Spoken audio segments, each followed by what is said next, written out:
এই পৃথিবীর জমিনে নাজাতের ওসিলা বানায় যেতে হবে। কথা মনে আছে না নাই? নাজাতের ওসিলার একটা বিষয়ের উপরে কথা বলতেছিল যে রাসূলুল্লাহ সাল্লাল্লাহু আলাইহি ওয়াসাল্লামের মহব্বত, এটা কি নাজাতের ওসিলা। আরেকজন সাহাবীর একটা ঘটনা শুনাই। একদিন আম্মাজান খাদিজাতুল কুবরা, আপনারা কি নাম শুনছেন? রাসূলের কি লাগে? রাসূলুল্লাহর স্ত্রীর নাম তার খাদিজাতুল কুবরা। সরকারে দো আলম নবী মুহাম্মদুর রাসূলুল্লাহ সাল্লাল্লাহু আলাইহি ওয়াসাল্লাম বয়ান করেন, হযরত খাদিজাতুল কুবরা অসুস্থ, দীর্ঘদিনই অসুস্থ। হঠাৎ একদিন ফাতেমা তো জোহরাকে ডাকলেন, ডাইকা বললেন যে মা, আমি তো অসুস্থ, আমি তো বিছনায় পড়ে আছি, মনে হয় আমি বাঁচবো না, মনে হয় আমি কি করবো না, বাঁচবো না। আমার একটা দরখাস্ত আছে তোমার বাবার কাছে, সেটা তোমার মাধ্যমে আমি বলতে চাই। তো মা, মেয়ে বললো ঠিক আছে মা বলো, কি তোমার দরখাস্ত? বলে তোমার বাবারে বলবা তার গায়ের একটা পুরানো চাদর যেটা সে ব্যবহার করছে, সেই চাদরটা যেন তোমার মানে মায়ের জন্য ভিক্ষা দেয়।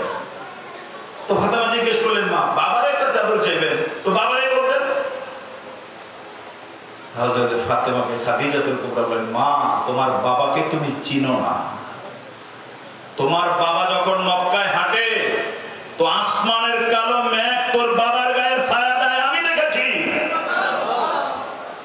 তোমার বাবা যখন মক্কার জমিনে চলে গাছ তোর বাবাকে সালাম দেয়।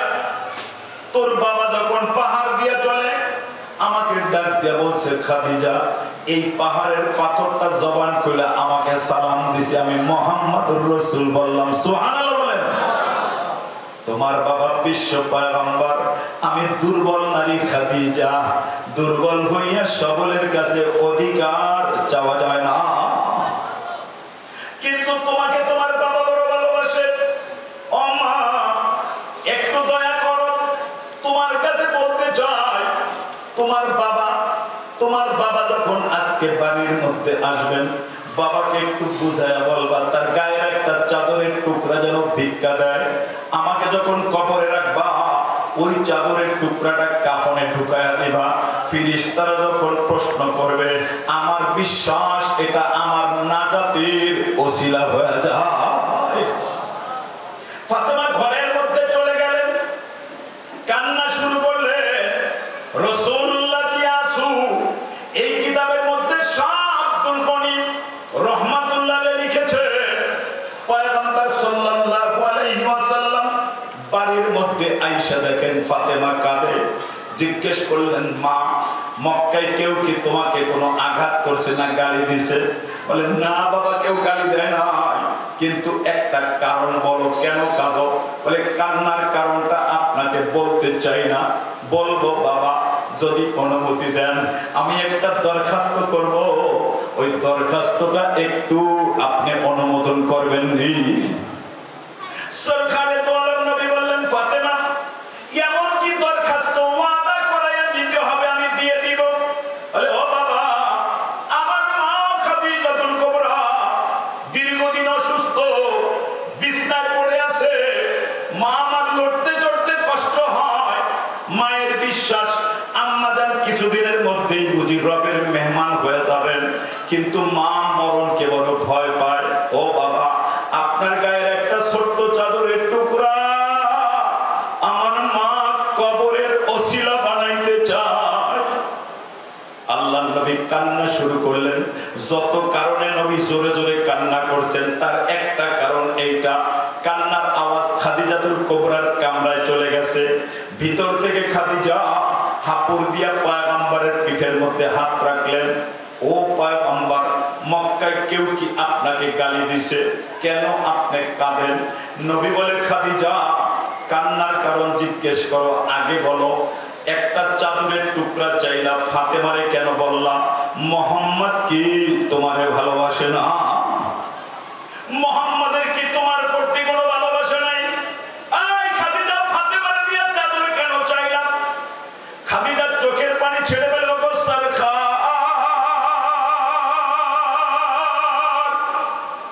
আপনি বিশ্ব পয়গম্বর, খাদিজা খোয়াইলেদের কন্যা, এত দুর্বল মানুষ সবলের কাছে কোনোদিন অধিকার চাইতে পারে না।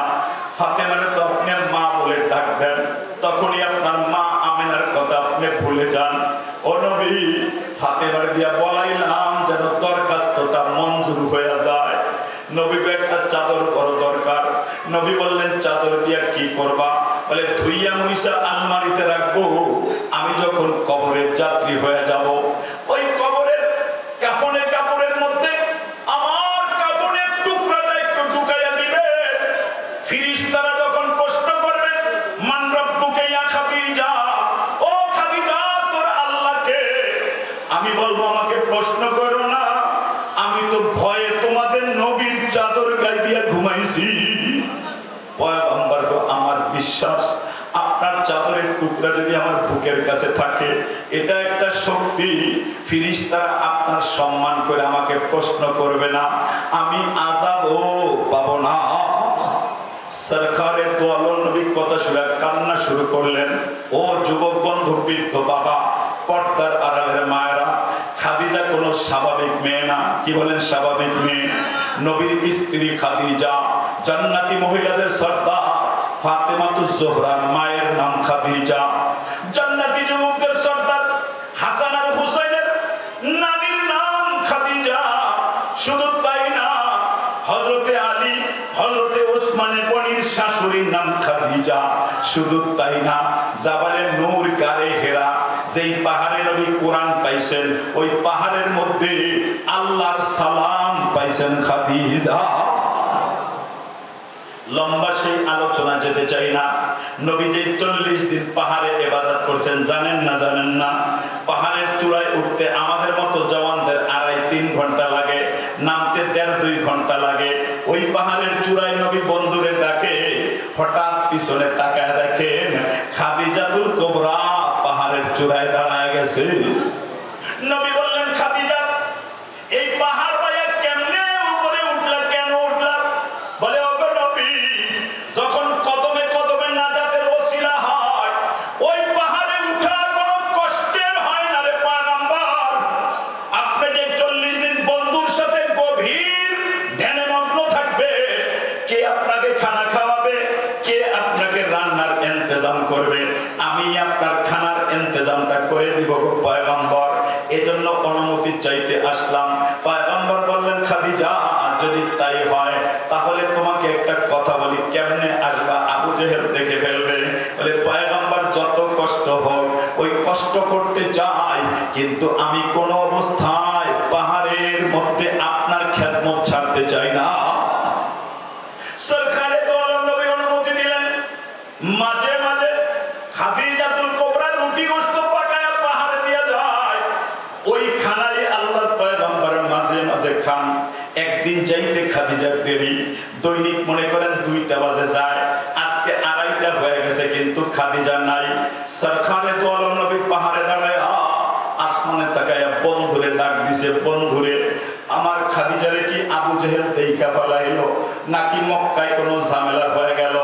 ডাক দেয় আর বন্ধুর কাছে হাত তুলে জিবরিল নবীকে সালাম দিয়ে বলেন, পয়গম্বর বন্ধু জানতে চাইছে মনটা খারাপ না ভালা?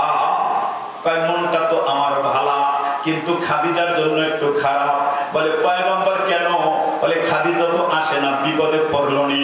আসমান বলে ডাক দিয়ে বলে, না না ও পয়গম্বর, বন্ধু সালাম পাঠাইয়া বলছে খাদিজা আসতেছে, আপনার কোনো চিন্তা করণ লাগবে না।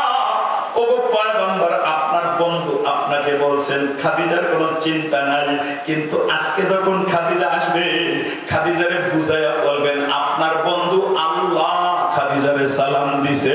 আল্লাহু আকবার বলবেন না? 2 হাত তুলে আল্লাহু আকবার। ইরাত कैसी को नहीं मालूम के मोमेन कारी नजर आता है हकीकत में कुरान। যুবক বন্ধু, বৃদ্ধ বাবা, জিবরিল ডাকতে বলে, পয়গম্বর ভুইলা যায়েন না, আমি জিবরিল ও খাদিজারে সালাম দিলাম। এই বাবা, আল্লাহর সালাম পাইছেন খাদিজা, জিবরিলের সালাম পাইছেন খাদিজা, নবীর সাহাবী খাদিজা, প্রথম মুসলমান খাদিজা, হাসান হুসাইনের নানি খাদিজা, ফাতেমার মায়ের নাম খাদিজা, আলী ওসমানের শাশুড়ির নাম খাদিজা কবরে যাইতে ভয় পায়। কি নিয়ে কবরে রওনা দিলেন? কেন হারাম কামাই করেন? কেন চুরি ডাকাতি করেন? কেন আর একজনের জমির আইটা কাইটা সীমানাটা বাড়াইয়া দেন? কেন মিথ্যা সাক্ষী দিতে থানায় আসতে বাবা? জিব্বা কিন্তু আল্লাহ কাইটা ফালাইবে, কথা ঠিক না বেঠি? কেন তুই মিথ্যা সাক্ষী দেস? আল্লাহ কি তোর জবানটা বন্ধ করতে পারে না? কেন রাতের বেলা সীমানার খুঁটি উঠাইয়া জমি বাড়াইয়া দেস? এই বাবা, অন্ধকার কবর অত ভালো জায়গা না, হিসাব ছাড়া কবরের যাত্রী হইও না। আল্লাহর পয়গম্বরের স্ত্রী খাদিজাকে আল্লাহর পয়গম্বর বলেন, খাদিজা লাউ আরাতি জিলদি লা উতিয়ান্নাকা ইয়া খাদিজা। খাদিজা, একটা চাদরের টুকরা চাইলা? লাউ আরাতি জিলদি লা উতিয়ান্নাকা ইয়া খাদিজা। যদি বলতা মুহাম্মাদের গায়ের চামড়া কাইটা দিতে হবে, আমি গায়ের চামড়া তোমার কাইটা দিয়ে দিতাম। এরকম মহব্বত, কবরে যাইতে ভয় পায়। খাদিজা বলেন, পয়গম্বর তাহলে 2 নম্বর কথা বলি, আমাকে যখন কবরে রাখবেন কবরের মাটিটা আপনি একটু পাড়াইয়া দিয়েন। কেন? আপনি বলছেন যার কবরে আযাব হবে তার কবরের মাটি পৃথিবীর 2 প্রান্তে চলে যাবে। ওগো সরকার, আপনার কদম যদি কবরের মাটির মধ্যে একবার পড়ে, আপনার কদম অবর্তেক করার সাহস কোনো মাটির নাই, তাহলে আমিও সেখানে বেঁচে যাব, মাটি আমাকে ওভারটেক করে চাপ দিবে না। নবী বললেন, তোমার কথা রাখলাম, তাহলে 3 নম্বর কথা বলি। বলেন পয়গম্বর, কি বলবা খাদিজা? বলেন, নবী যখন কবরে রাখবেন নিজের হাতে পায়ের মুটকি খুলে দিয়েন, মাথার মুটকি খুইলা আমার শেষবার চেহারাটা একটু কিবলার দিকে ঘুরাইয়া দিয়েন। বলে, কেন? আপনি বলছেন যার কবরে আযাব হবে তার চেহারাটা ফেরেশতারা উল্টা ঘুরাইয়া দিবে। ও নবী গো, আপনি যদি চেহারাটা একবার কিবলায় ঘুরাইয়া দেন, আসমানের ফেরেশতারা আপনার হাতের অসম্মান কইরান, আমার চেহারা উল্টা ঘুরাইবে না, আমারে আযাবও দিবে না। পয়গম্বর বললেন, খাদিজা তোমার কথা রাখলাম। বান্দুরার মায়েরা, ও বোনেরা, যুবক বন্ধুরা, এই বক্তব্যের সপ্তাহ মাথায় খাদিজাতুল কুবরা দুনিয়া থেকে বিদায় হয়ে গেলেন। মক্কায় কান্নার আওয়াজ, খাদিজা নাই, নবীর স্ত্রী নাই। গরিবেরা কাঁদে, গরিবের দরদি হারায় গেছে, নবীর সহযোগী নাই। কে পয়গম্বরকে সান্ত্বনা দিবে?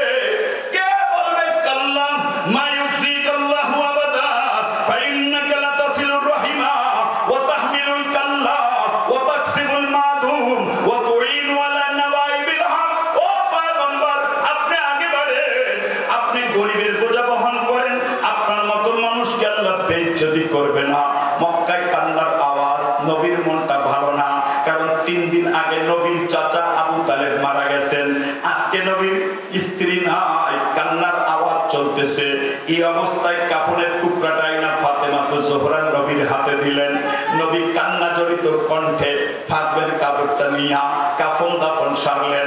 এরপরে নবী কবরে নামলেন, পায়ের মুটকি খুললেন, মাথার মুটকি খুললেন, চেহারাটা কিবলায় ঘুরাইয়া আল্লাহর পয়গম্বর আসমানে তাকায় রইছে।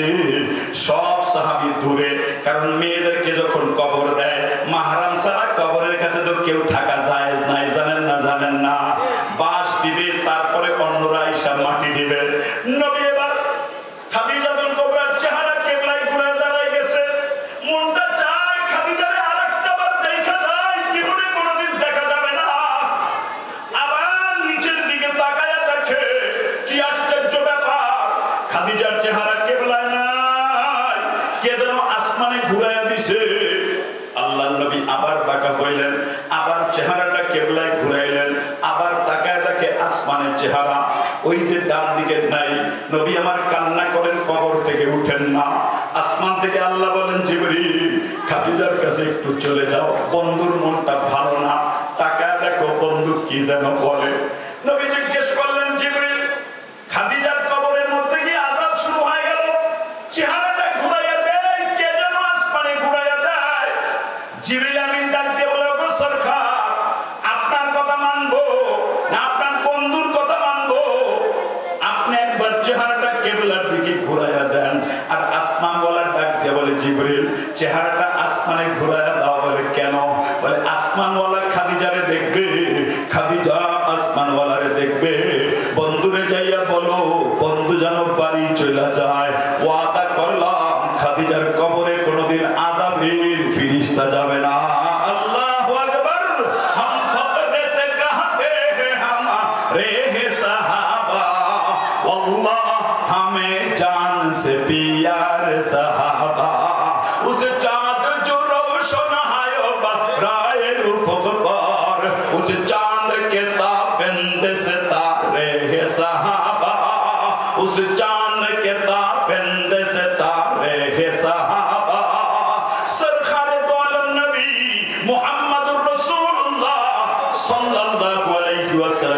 স্ত্রী ওসিলা তালাশ করে, বাবা এই বাবা কিনিয়া কবরে যাইবে, একটাবার তো চিন্তাও আপনার লাগলো না।